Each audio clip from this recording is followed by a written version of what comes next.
Αυτό το πανεπιστήμιο, το βλέπετε. Πώς πάει? Έτσι πάει.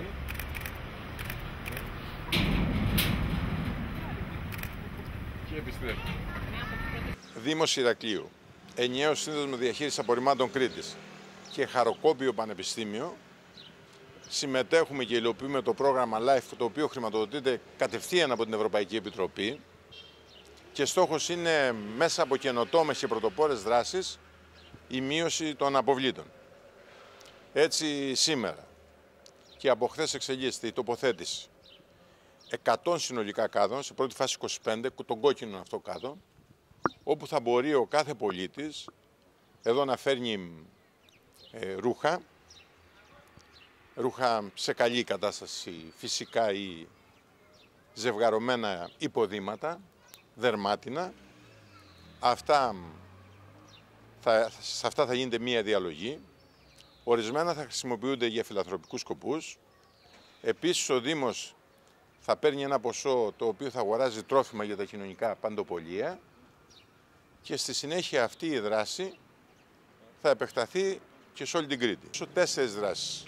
Η πρώτη δράση είναι η κομποστοποίηση που ήδη την παρουσιάσαμε και έχουμε διανύμει τους κομποστοποιητές. Η δεύτερη δράση είναι αυτή σήμερα που παρουσιάζουμε. Η τρίτη δράση στις επόμενες μέρες θα διανύμουμε 15.000 τσάντες δωρεάν σε αντικατάσταση των πλαστικών τσαντών, όπου θα χρησιμοποιούνται πάρα πολλές φορές και θα μπορούν συμβολικά ο πολίτης που θα πάρει τη τσάντα να ψωνίσει από το σούπερ μάρκετ να έχει και μία έκπτωση 1%. Και επίσης θα εξελιχθεί το επόμενο διάστημα και μια άλλη δράση για τη μείωση των οικιακών αποβλήτων.